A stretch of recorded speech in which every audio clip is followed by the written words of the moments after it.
আমি বারবার প্রেমে পড়ি না, মানুষ মনে হয় আমার প্রেমে বারবার পড়ে। প্রেমে পড়লে আসলে প্রেম থেকে সরতে পারি না। আমি তো একবার বলিনি যে আমার এতগুলো প্রেম। সামিয়া অথই কেমন আছেন আপনি? ঠান্ডার মধ্যে মানুষ কেমন থাকে বলেন তো? ভালো আছে আলহামদুলিল্লাহ, নতুন বছরে। গেল 2025 আপনার কেমন কাটলো, কাজ এবং সবকিছু মিলিয়ে? 25টাতে আসলে একটু অনেক কিছু তো অপ্রাপ্তি রয়েছে, আবার প্রাপ্তিও রয়েছে।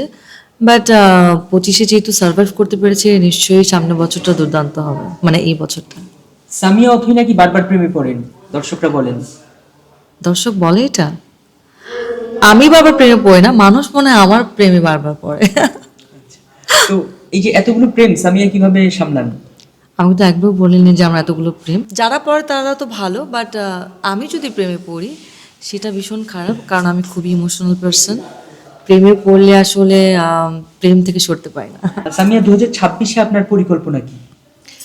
2026-এ পরিকল্পনা হচ্ছে 2025-এ যেগুলোতে আমার অপ্রাপ্তি রয়েছে, যে কাজগুলো আমার করা হয়নি, যে প্ল্যানিংগুলো করা হয়নি, যে গল্পে আসলে প্ল্যানিং ছিল কাজ করার, সেই গল্পগুলো নিয়ে 2026-এ দর্শককে ভালো কিছু উপহার দিতে চাই।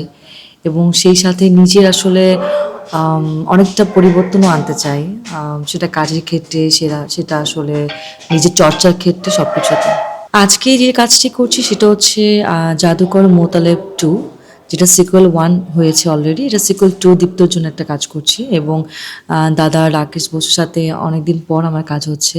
সো নতুন করে 2026-এর প্রথম কাজ, আর এই শীতের মধ্যে আমরা প্রথম কাজ করছি একসাথে। ভালো লাগছে এটাই যে খুব বছরটা শুরু হতেই আমি কাজের মধ্যে ঢুকেছি।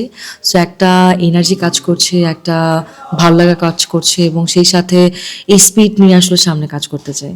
That's important.